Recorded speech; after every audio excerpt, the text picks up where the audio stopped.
एक राजा की 6 पत्नियां थीं। राजा उन सभी से बहुत प्रेम करता था। वह बहुत ही नेकदिल और प्रजा से प्रेम करने वाला राजा था। राजा वीरेंद्र सिंह के राज्य में पशु पक्षी तक सभी सुखी थे, लेकिन राजा के हृदय में एक गहरी पीड़ा छिपी थी। उसकी 6 पत्नियां थीं, लेकिन उनमें से कोई भी उसे संतान का सुख नहीं दे पा रही थी। ये पीड़ा उसे हमेशा सताती रहती थी। राजा ने इसके लिए अनेक यज्ञ और पूजा पाठ करवाए, लेकिन कोई भी टोटका काम नहीं आया। संतान की चाह में राजा ने एक एक करके 6 स्त्रियों से विवाह कर लिया, लेकिन किसी भी रानी से उसे संतान का सुख नहीं मिला। एक दिन राजा वीरेंद्र सिंह शिकार के लिए जंगल में गए।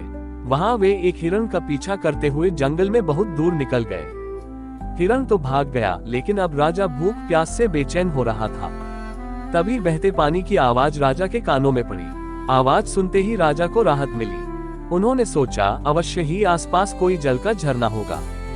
भूख नहीं तो कम से कम प्यास तो मिटेगी। राजा ने आवाज की दिशा में अपना घोड़ा दौड़ा दिया। कुछ ही देर में राजा की आंखों के सामने एक बड़ा झरना दिखाई दिया, लेकिन जब राजा झरने के पास गया तो उसे एक स्त्री की आवाज सुनाई दी, क्या तुम अंधे हो, तुम्हें दिखाई नहीं देता? एक लड़की नहा रही थी। भूख प्यास से व्याकुल राजा ने उस ओर कोई ध्यान नहीं दिया। लड़की की आवाज सुनकर राजा चौंक गया। उसने तुरंत अपना मुंह फेर लिया और कहा, मुझे क्षमा करो देवी, मैं बहुत देर से इस जंगल में भूखा प्यासा भटक रहा हूँ, जिसके कारण मेरा ध्यान भंग हो गया और मैं आपको देख नहीं पाया। ये कहकर राजा ने अपना सिर घुमा लिया और वहां से दूर जाकर खड़ा हो गया। कुछ ही देर में लड़की ने स्नान समाप्त किया और राजा के पास आए। उसने सूखे कपड़े पहने हुए थे और उसके हाथ में कुछ फल थे। वह राजा के पास आए और बोली, महाराज, अब आप पानी पी सकते हैं। राजा ने झरने का पानी पिया और लड़की द्वारा दिए गए फल खाए। पानी और फलों से उसकी भूख और प्यास मिट गई। राजा ने लड़की की ओर देखा और पूछा, हे सुंदर लड़की, तुम कौन हो और इस जंगल में अकेली क्या कर रही हो? लड़की ने उत्तर दिया, मेरा नाम माधवी है। मैं पास के एक गांव में रहती हूँ। मैं यहाँ प्रतिदिन नहाने और जंगल से लकड़ियाँ चुनने आती हूँ। ये झरना जंगल के बीच में है, इसलिए यहाँ कोई नहीं आता। राजा वीरेंद्र सिंह माधवी की सादगी और सुंदरता पर मोहित हो गए और बोले, माधवी, तुम्हारी मदद के लिए धन्यवाद। आज तुमने मेरी जान बचाई है, वरना मैं भूख और प्यास से मरने वाला था। माधवी ने कहा, महाराज, अब आप भी अपना परिचय दें। राजा गंभीर हो गए और बोले, आज नहीं, सुंदर लड़की, मैं किसी और समय तुम्हें अपना परिचय अवश्य दूंगा। ये कहकर राजा घोड़े पर सवार होकर अपने राज्य के लिए चल दिए, लेकिन राजा अभी भी कामिनी के बारे में ही सोच रहे थे।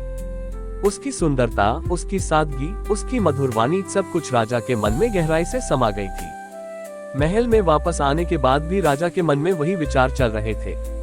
राजा को समझ में नहीं आ रहा था कि 6 रानियों के होते हुए भी वह उस अनजान लड़की की ओर इतना आकर्षित क्यों हो रहा है। कुछ देर सोचने के बाद राजा अपने विश्वस्त मंत्री गौरीनाथ के पास गया और उसे अपनी पूरी कहानी सुनाई।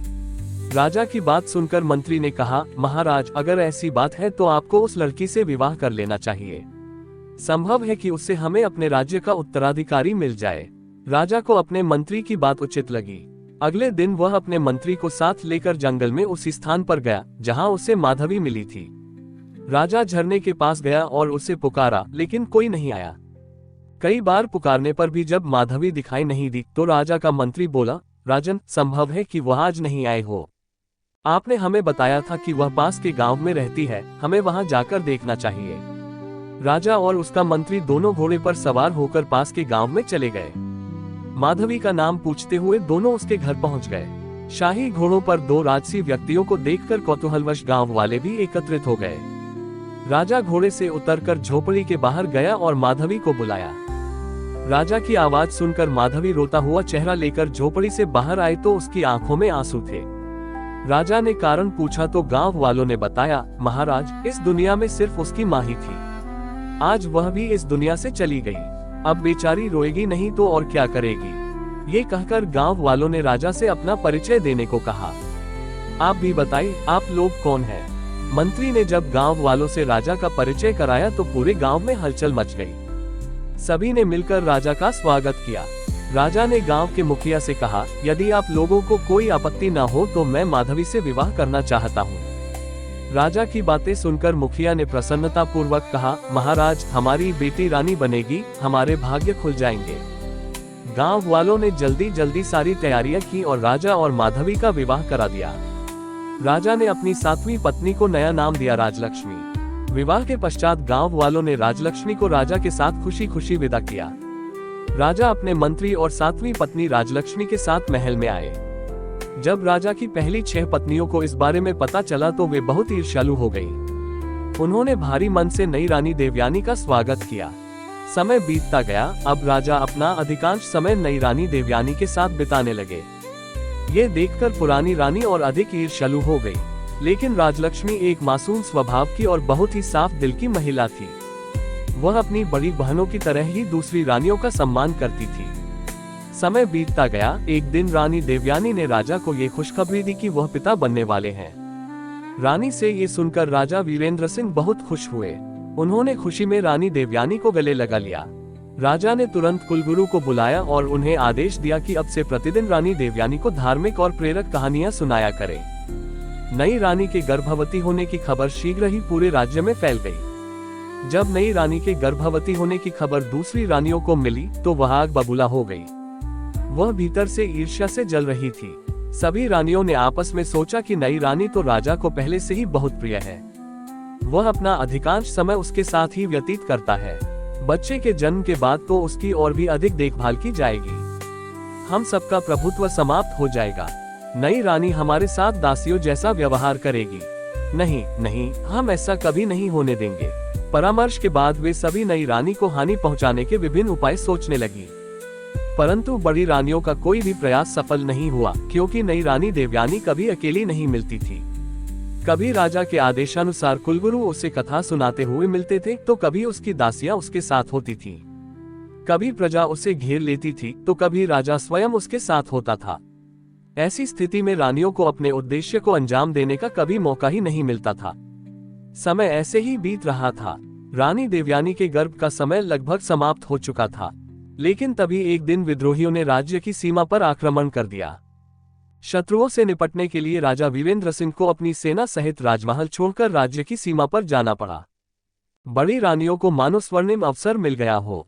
उन्होंने छोटी रानी को ऐसी औषधियां देनी शुरू कर दी जिनसे रानी देवयानी के गर्भ को हानि पहुंचती और रानी से ऐसे कार्य करवाए जाते थे जो गर्भ के लिए उचित नहीं थे।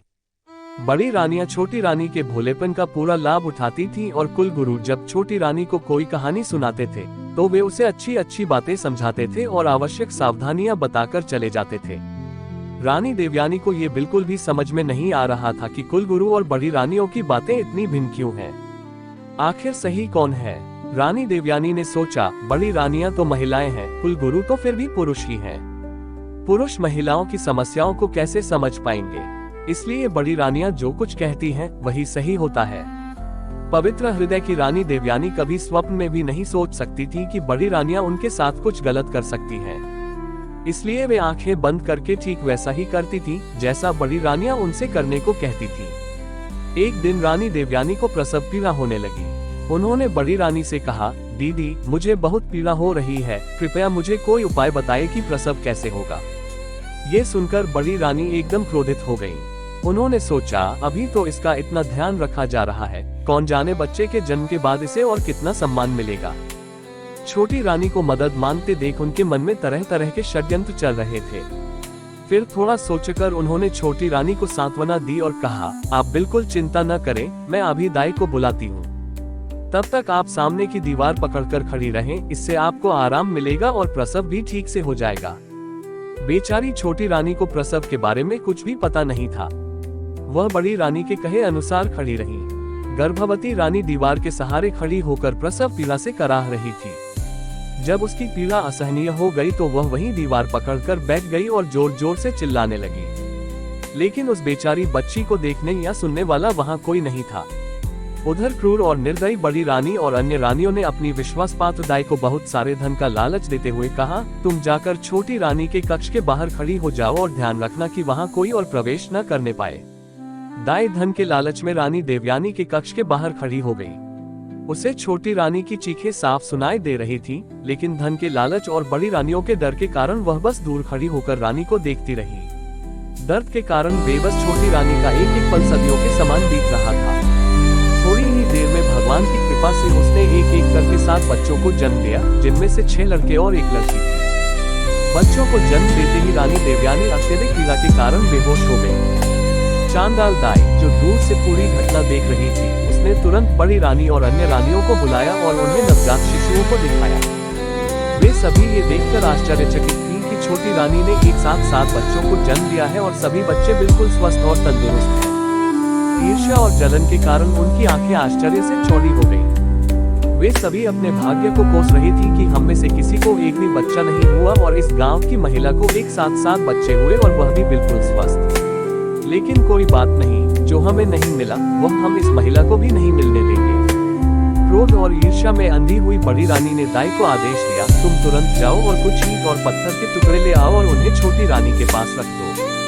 रानी का आदेश पाकर दाई ने तुरंत ईंट पत्थर के कुछ टुकड़े लाकर छोटी रानी के पास रख दिए। तब बड़ी रानी ने दाई को आदेश दिया, अब इन नवजात बच्चों को जंगल में ले जाओ और इन्हें मारकर जमीन में गाड़ दो। बदले में हम तुम्हें इतना धन देंगे कि तुम्हारी 7 पीढ़ियां बैठकर खाएंगी।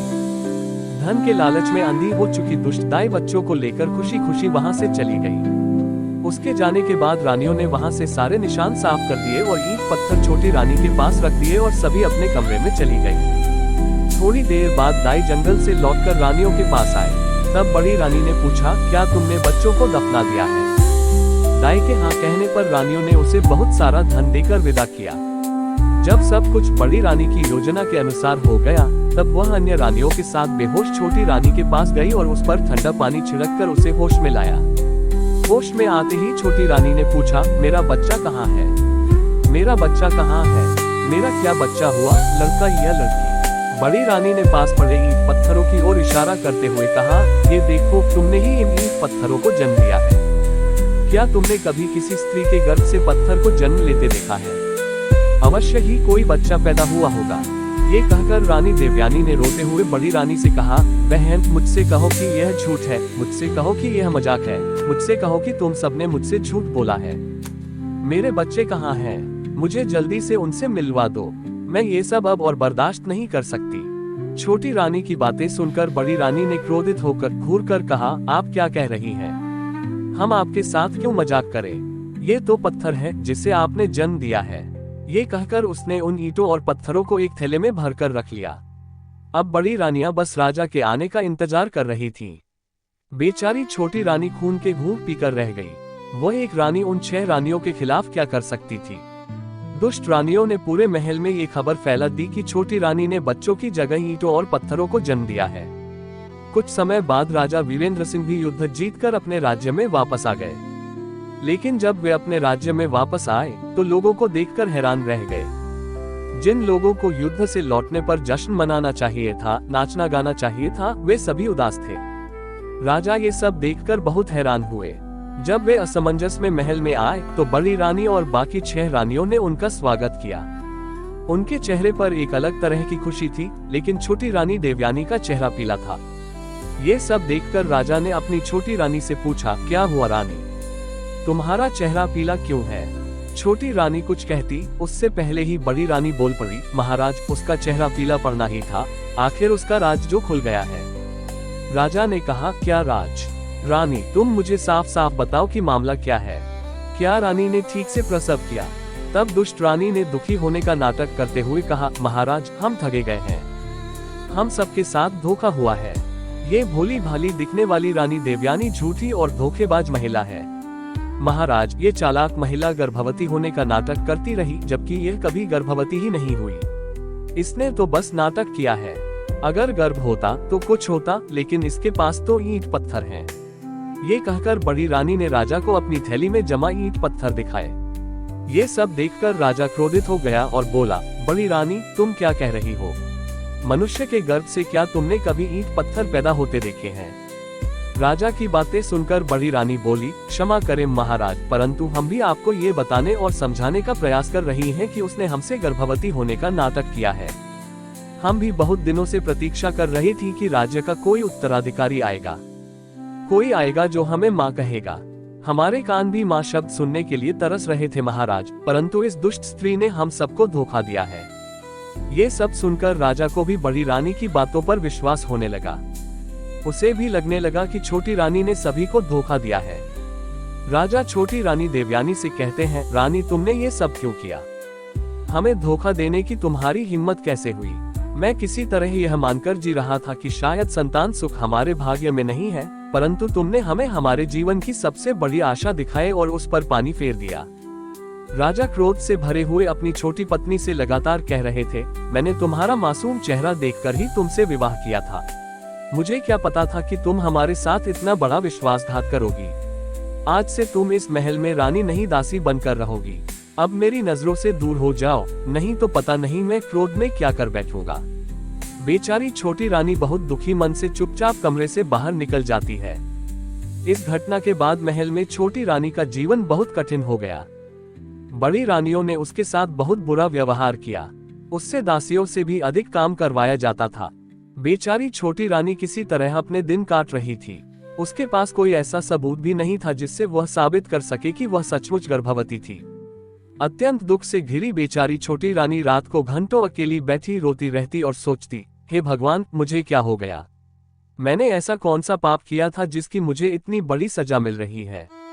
छोटी रानी यह सोचकर हैरान हो जाती कि न जाने मेरे छोटे छोटे नवजात बच्चों के साथ क्या हुआ होगा, वे कहाँ और किस हालत में होंगे। पता नहीं वे जीवित हैं या मौत का शिकार हो गए हैं। कई बार वह सोचती थी कि क्यों न सब कुछ छोड़कर अपने गांव वापस चली जाऊं और अपनी पहले वाली जिंदगी जीऊं। एक दिन राजा वीरेंद्र सिंह अपने राज दरबार में बैठे हुए थे। तभी उनके राज्य में स्थित एक छोटे से गांव का मुखिया उनके पास आया और हाथ जोड़कर राजा से बोला, महाराज, आज मैं अपने गांव की एक बहुत ही विचित्र घटना के बारे में आपको बताने आपके सामने आया हूँ। ये घटना इतनी विचित्र है महाराज कि आपको इसके बारे में अवश्य जानना चाहिए। गांव के मुखिया की बात सुनकर राजा वीरेंद्र सिंह कहते हैं, बताइए प्रधान जी, ऐसी कौन सी विचित्र घटना घटी? तभी गांव का मुखिया राजा से कहने लगता है, महाराज, हमारे गांव के पास एक जंगल है, जहां से गुजरते समय हम पिछले कुछ दिनों से एक चंपा के फूल का पौधा और उसके आसपास कई बांस के पेड़ देख रहे हैं। लेकिन महाराज, अजीब बात यह है कि उन पौधों को किसी गांव वाले ने नहीं उगाया है, बल्कि वे खुद ही वहां उगाए हैं। और उससे भी अजीब बात यह है कि वे पौधे कैसे उगे हैं। महाराज, उन्हें देखकर ऐसा लगता है जैसे उन बांस के पौधों को खास तौर पर उस चंपा के पौधे की रक्षा के लिए लगाया गया है।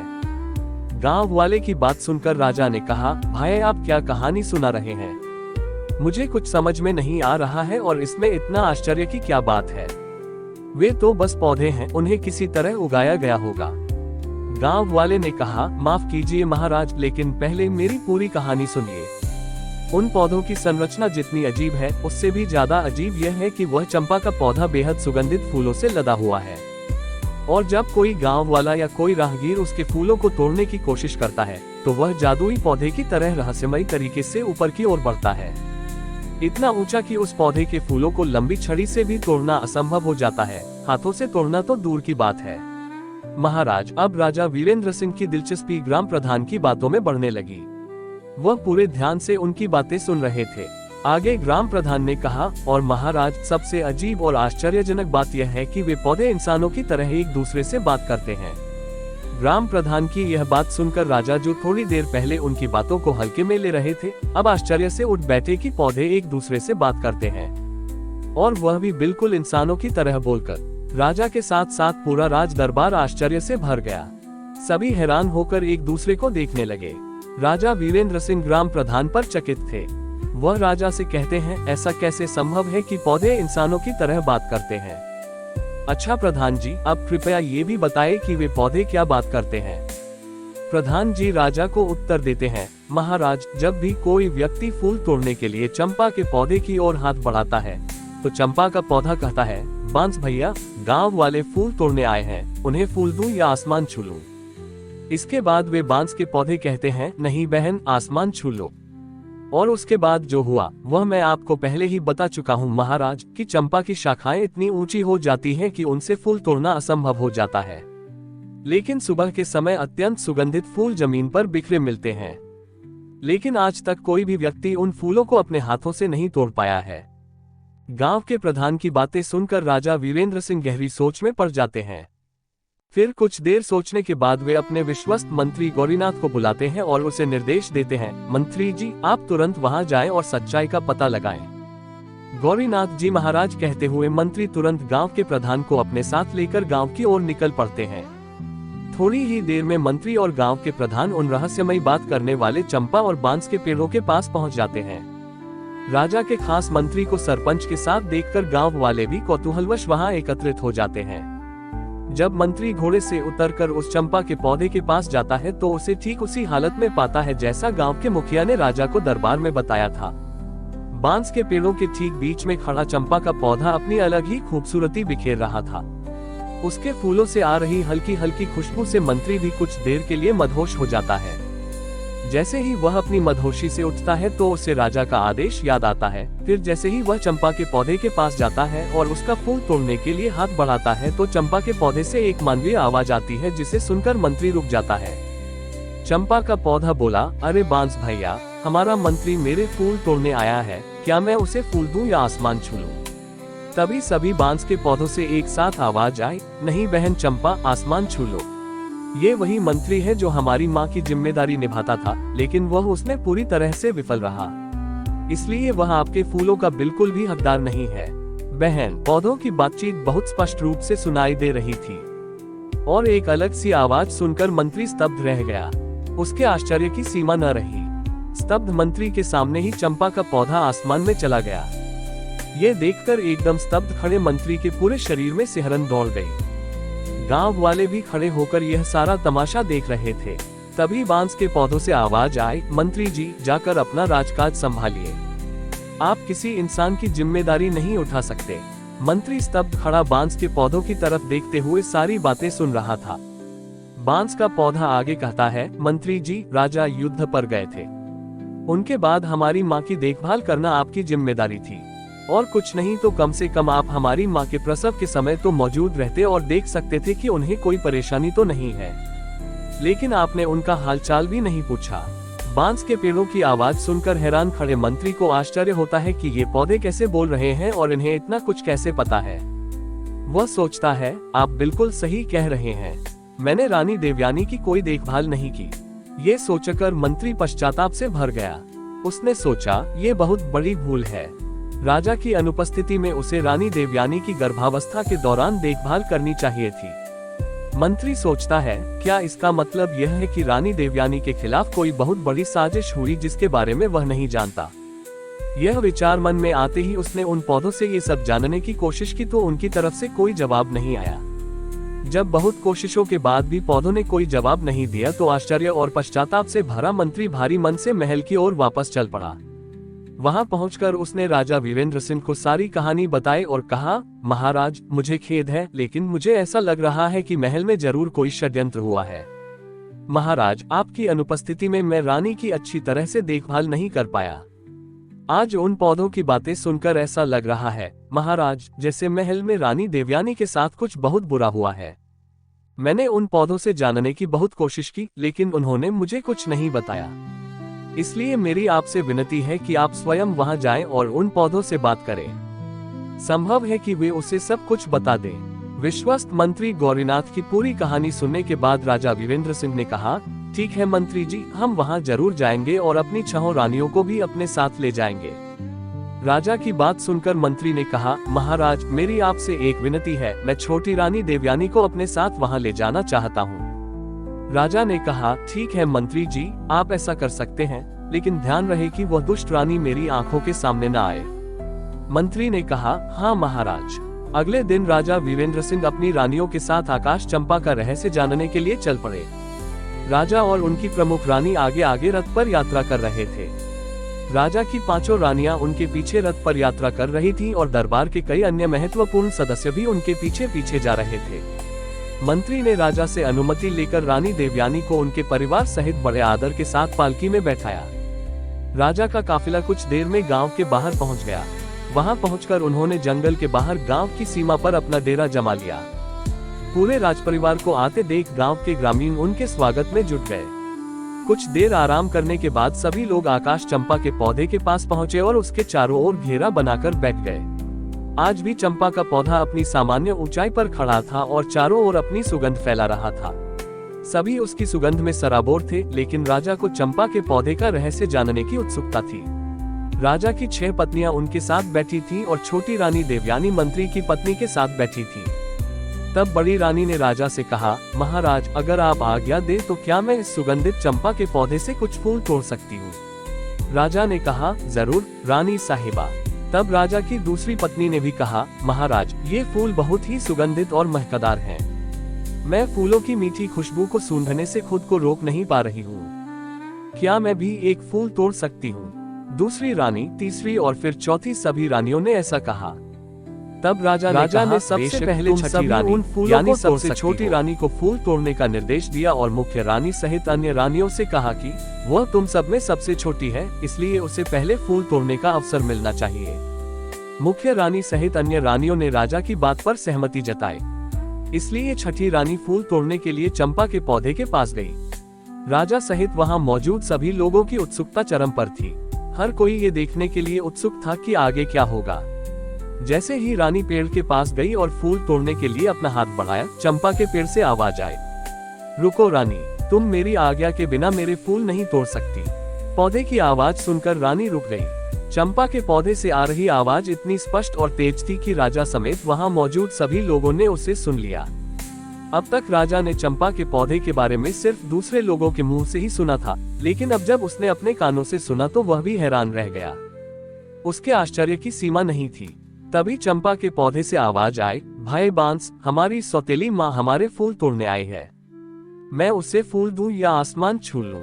बांस के पौधे से आवाज आई, बहन चंपा, छू लो आकाश। ये तुम्हारे छूने लायक भी नहीं है। क्या तुम्हें याद नहीं कि उन्होंने हमारी माँ के साथ कितनी क्रूरता की है? इसलिए बहन, उनके बारे में मत सोचो और आसमान की ओर निशाना साधो। ऐसा सुनते ही चंपा के पेड़ की शाखाएं फिर से ऊपर उठ गईं और आसमान को छूने लगी। पौधे की बातें सुनकर रानी हैरान रह गई। अगर हमारा राज खुल गया तो क्या होगा? वह पूरी तरह डर गई। रानी ने सोचा, मैं तो फूल तोड़ने आई थी, फूल तो मिलना दूर की बात है। यहाँ तो हमारे ही कर्म उजागर हो रहे हैं। निराश होकर वह चोरों की तरह चुपचाप वापस आ गई और अपने स्थान पर बैठ गई। दुखी मन से अपने ही विचारों में खोई रानी देवयानी ने जब सौतेली माँ शब्द सुना तो चौंक उठी। चंपा और बांस की सारी बातें सुनकर उसका हृदय खिल उठा। राजा और अन्य लोग भी पूरी बातचीत सुनकर आश्चर्यचकित थे, लेकिन अभी तक कोई कुछ समझ नहीं पाया था। छठी रानी के आने के बाद पांचवी, चौथी, तीसरी और फिर दूसरी रानी भी हार मानकर अपने स्थान पर बैठ गई। जब किसी को भी चंपा का फूल नहीं मिला तो राजा की मुख्य रानी या बड़ी रानी चंपा के पौधे के पास गई। चंपा का पौधा अभी भी आसमान में लगा हुआ था। मुख्य रानी ने कहा, सुनो चंपा के पौधे, मैं इस राज्य की रानी और महाराज की मुख्य रानी हूँ। इस राज्य में जो कुछ भी है उस पर हमारा अधिकार है। इसलिए चंपा, अपनी डाल नीचे झुकाओ और मुझे फूल तोड़ने दो। इस बार चंपा की शाखाओं से आवाज आई, भाई बांस, हमारी सौतेली माँ हमें फूल देने के लिए धमका रही है और हमें अपना आदेश मानने के लिए कह रही है। तुम क्या कहते हो, हमें उसका आदेश मानना चाहिए या नहीं? बांस बोला, नहीं बहन, उसे तुम्हें आदेश देने का कोई अधिकार नहीं है। वह राजा की और उसके राज्य की रानी हो सकती है। हम उसके राज्य की प्रजा नहीं है और न ही हम कोई ऐसी वस्तु है जो उसके उपयोग के लिए आवश्यक हो। क्या तुम्हें याद नहीं है बहन, ये सब उसके आदेश पर किया गया है। उसने ही हमारी माँ को सबसे अधिक पीड़ा पहुंचाई है और उसने ही हमें जंगल में भेजकर हमारी मृत्यु का मार्ग तैयार किया है। वह रानी बनने के भी योग्य नहीं है। इसलिए बहन, तुम्हें उसके पापी हाथों को छूने भी नहीं देना चाहिए। सबके सामने ये शब्द सुनकर बड़ी रानी का सिर शर्म से झुक गया। शर्म और अपने कुकर्म के उजागर होने के डर से बड़ी रानी भी चुपचाप अपने स्थान पर आकर बैठ गई। सारा हाल देखकर राजा वीरेंद्र सिंह इस बार खुद ही जाने के लिए उठ खड़े हुए। चंपा के पौधे की शाखाएं अब पहले की तरह अपनी सामान्य ऊंचाई पर आ गई थीं। इस बार राजा वीरेंद्र सिंह स्वयं खड़े हुए और फूल तोड़ने के लिए पौधे के पास गए। राजा ने फूल तोड़ने के लिए हाथ बढ़ाया तो चंपा के पौधे से आवाज आए, नहीं नहीं महाराज, आप ऐसी गलती कभी न करें। मैं आपको फूल तोड़ने से रोकने के लिए अपने भाई से अनुमति भी नहीं लूंगा और यदि भाई अनुमति दे भी दे तो मैं आपके हाथ में नहीं आऊंगा। इसलिए आप अपने हाथ पीछे रख लें और फूल तोड़ने का विचार त्याग दें। चंपा के पौधे की बातें सुनकर राजा वीरेंद्र सिंह आश्चर्यचकित हो गए। उन्होंने सोचा, ऐसा क्या हो गया कि चंपा अपने भाइयों से उन्हें रोकने की अनुमति भी नहीं मान रही है। राजा ने कहा, हे चंपा के पौधे, मैं इस देश का राजा हूँ।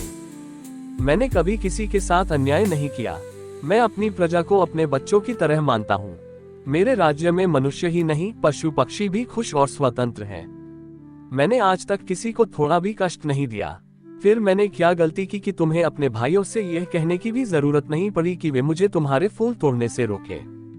तभी चंपा के पौधे से आवाज आई, हे राजा महाराज, इसमें कोई संदेह नहीं है कि आपने आज तक किसी भी जीवित प्राणी को कोई कष्ट नहीं दिया, लेकिन महाराज, आप में सबसे बड़ी कमी यह है कि आप भोले हैं। कोई भी आपसे जो कुछ भी कहता है, आप सच्चाई जाने बिना ही उस पर विश्वास कर लेते हैं। आपने स्वयं कभी सच्चाई जानने की कोशिश नहीं की।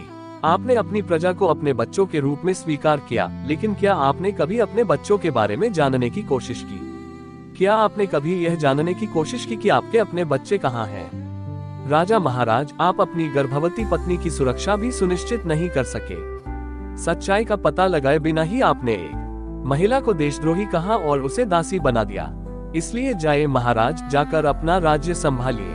आप मेरे फूलों के बिल्कुल भी योग्य नहीं हैं। राजा बेचारे अवाक रह गए और चुपचाप अपने स्थान पर आकर उदास मुख से बैठ गए।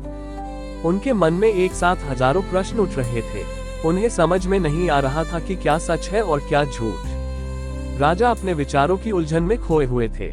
तभी मंत्री गौरीनाथ उनके पास आते हैं और कहते हैं, महाराज, यदि आपकी अनुमति हो तो हम छोटी रानी देवयानी को एक बार फूल तोड़ने के लिए पौधे के पास भेज सकते हैं। राजा कुछ कहते, इससे पहले ही बड़ी रानी बोल पड़ी, मंत्री जी, जो फूल राजा के हाथों भी नहीं टूटे, वे इस धोखेबाज के हाथ कैसे टूटेंगे? मंत्री ने प्रश्नवाचक दृष्टि से राजा की ओर देखा। अब तक चंपा के पौधे से कही गई इतनी बातें सुनकर राजा के मन में भी संदेह होने लगा था। उसके संदेह को दूर करने का निश्चय करके उन्होंने मंत्री को अनुमति दे दी। मंत्री रानी देवयानी के पास जाते हैं और उनसे फूल तोड़ने को कहते हैं। मंत्री की बात सुनकर रानी देवयानी उठी और चंपा के पौधे की ओर देखते हुए बोली, मंत्री जी, पौधे की शाखाएं बहुत ऊंचाई पर हैं, मेरे हाथ वहां तक नहीं पहुंच पाएंगे। मंत्री ने कहा, रानी जी, आप एक बार वहां जाकर देख लें। मंत्री के समझाने पर रानी देवयानी ने हिम्मत जुटाई और चंपा के पौधे के पास पहुंची। जब रानी ने पौधे के पास जाकर हाथ बढ़ाकर चंपा के पौधे के तने को छुआ और उससे प्यार से सहलाया, तो पौधे के स्पर्श से रानी को अपार आनंद हुआ, मानो वह अपने बच्चे को दुलार रही हो। तभी चंपा के पौधे से सिसकती हुई आवाज आई, भाई बांस। बांस ने कहा, बहन चंपा, क्या तुम रो रही हो? चंपा बोली, हाँ भाई, मैं रुक नहीं सकी, क्योंकि आज हमारी माँ मेरे फूल लेने आई है। उनके पहले प्यार भरे स्पर्श से ही मैं खुश हो गई, इसलिए मेरा हृदय भावुक हो गया। माँ शब्द सुनते ही रानी देवयानी भी भावुक हो गई।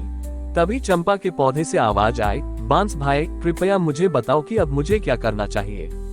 मैं अपने सभी फूल अपनी माँ के चरणों में अर्पित करना चाहती हूँ। पाऊंगी, आपने इतने दिनों तक मेरे बच्चों का पालन पोषण किया है, अब कृपया उन्हें मेरी गोद में डाल दीजिए। महाराज, रानी देवयानी के इतना कहते ही बांस और चंपा के पौधे क्षण भर में गायब हो गए और वहाँ 6 लड़के और लगभग 5 वर्ष की एक लड़की प्रकट हो गई। रानी देवयानी और राजा वीरेंद्र सिंह ने तुरंत आगे बढ़कर नम आंखों से सभी बच्चों को अपनी गोद में ले लिया। राजा वीरेंद्र सिंह ने हाथ जोड़कर अपनी छोटी पत्नी रानी देवयानी से क्षमा मांगी। वहां उपस्थित राज दरबार और गांव के सभी लोग स्तब्ध खड़े होकर यह सारा दृश्य देख रहे थे। बड़ी रानियों को छोड़कर सभी की आंखें नम थीं। ये सब देखकर ऐसा लग रहा था मानो उनके पैरों के नीचे से जमीन खिसक गई हो।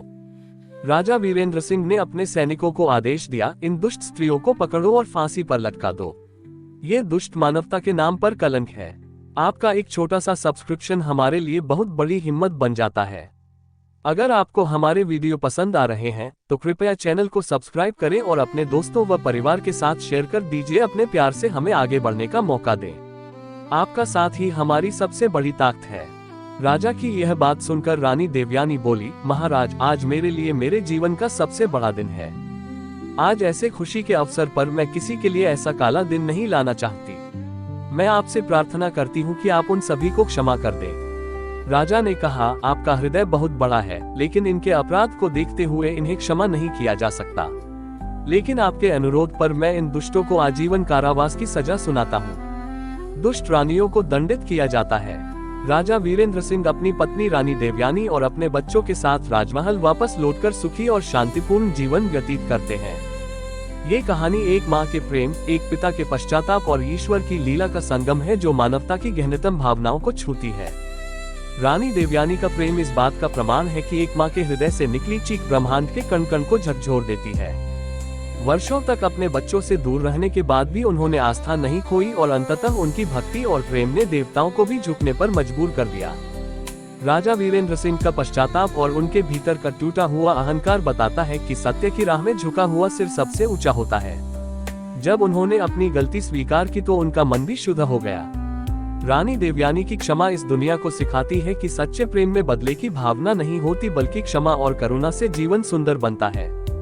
प्रेम, विश्वास और आस्था की शक्ति से जीवन की कठिन से कठिन परिस्थितियां भी पार हो जाती हैं। इस पर सभी बांस के पौधों से एक साथ आवाज आए, हाँ बहन चंपा, तुम बिल्कुल सही कह रही हो।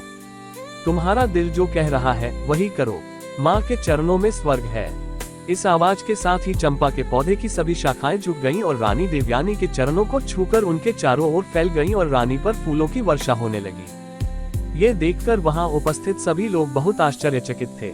वे बिना पलक झपकाए इस अनंत क्षण का आनंद ले रहे थे। राजा वीरेंद्र सिंह भी मुंह खोले रह गए। जब बड़ी रानियों ने ये दृश्य देखा तो वे सिर से पैर तक ईर्ष्या से जल उठी। उनके दुख की कोई सीमा नहीं थी। इधर रानी देवयानी तो मानो सब कुछ भूलकर अनंत आनंद के सागर में गोते लगा रही थी। उनके सिर से पैर तक चंपा के फूल भरे हुए थे। रानी देवयानी एक सांस में आंसू बहाते हुए अपने हाथों से चंपा के पेड़ की शाखाओं को सहला रही थी। गांव के सभी लोग ये देखकर हैरान रह गए। राजा वीरेंद्र सिंह अब ये सब देखकर खुद को रोक नहीं पाए तो वे चंपा के पौधे के पास आए और बोले, हे जादुई पौधे, बताओ तुम कौन हो? तुम देवता हो या कोई दूसरी दुनिया से आया प्राणी हो? तुमने अपने फूलों को किसी को छूने नहीं दिया, लेकिन अब तुम छोटी रानी को गोद में उठाकर उन पर फूल बरसा रहे हो। इसके पीछे क्या कारण है? हे पौधे, अब ये रहस्य मेरे लिए असहनीय हो रहा है। मैं तुमसे हाथ जोड़कर प्रार्थना करता हूँ कि मुझे और अधिक पीड़ा न दो और यह रहस्य उजागर करो। तभी चंपा के पौधे से आवाज आए, हे राजन, मैं और ये 6 बांस के पेड़ आपकी और छोटी रानी देवयानी की संतान हैं। हम 7 भाई बहन एक साथ पैदा हुए थे। हमारे जन्म के समय हमारी माँ बहुत पीड़ा में थी। तब हमारी माँ ने आपकी मुख्य रानी से मदद करने का अनुरोध किया। तब मुख्य रानी ने षड्यंत्र रचकर हमारी माँ को दीवार के सहारे खड़ी रहने को कहा ताकि जब हम पैदा हो तो ऊंचाई से गिरकर मर जाएं। लेकिन महाराज, ईश्वर की कृपा से हम 7 बच्चे एक ही स्थिति में पैदा हुए।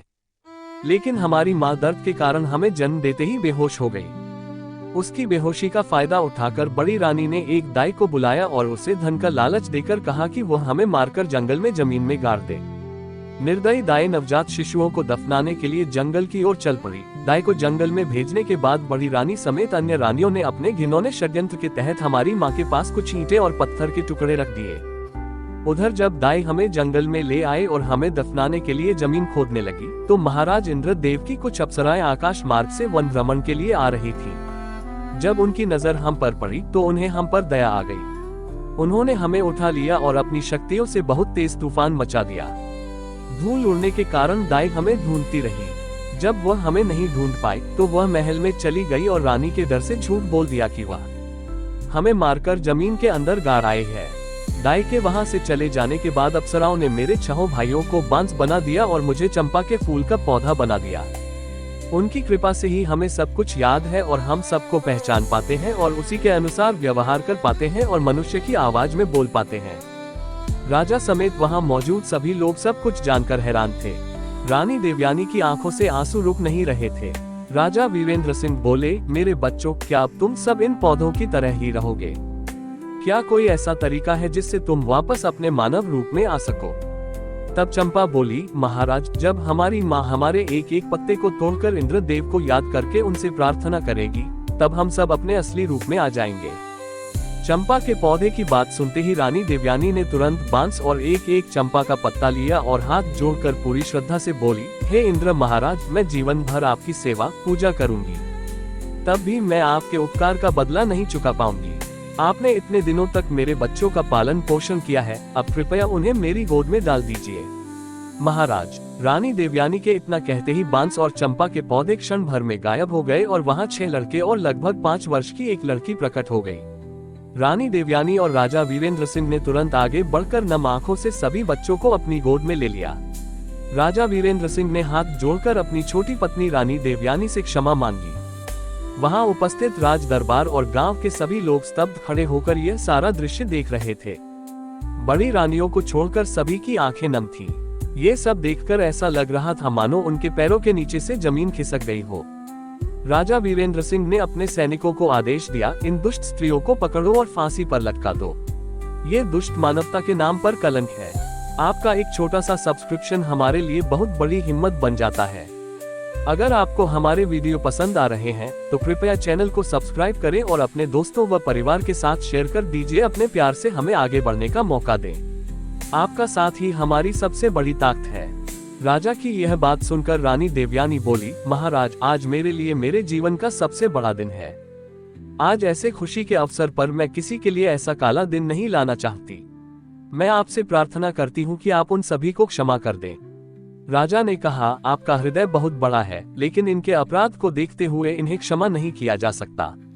लेकिन आपके अनुरोध पर मैं इन दुष्टों को आजीवन कारावास की सजा सुनाता हूँ। दुष्ट रानियों को दंडित किया जाता है। राजा वीरेंद्र सिंह अपनी पत्नी रानी देवयानी और अपने बच्चों के साथ राजमहल वापस लौटकर सुखी और शांतिपूर्ण जीवन व्यतीत करते हैं। ये कहानी एक माँ के प्रेम, एक पिता के पश्चाताप और ईश्वर की लीला का संगम है जो मानवता की गहनतम भावनाओं को छूती है। रानी देवयानी का प्रेम इस बात का प्रमाण है कि एक माँ के हृदय से निकली चीख ब्रह्मांड के कण कण को झकझोर देती है। वर्षों तक अपने बच्चों से दूर रहने के बाद भी उन्होंने आस्था नहीं खोई और अंततः उनकी भक्ति और प्रेम ने देवताओं को भी झुकने पर मजबूर कर दिया।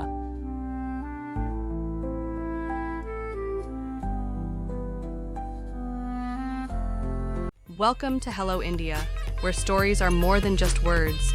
Some will make you smile, some will make you think, and some will stay with you forever. So, hit subscribe, ring the bell, and step into a world of unforgettable stories.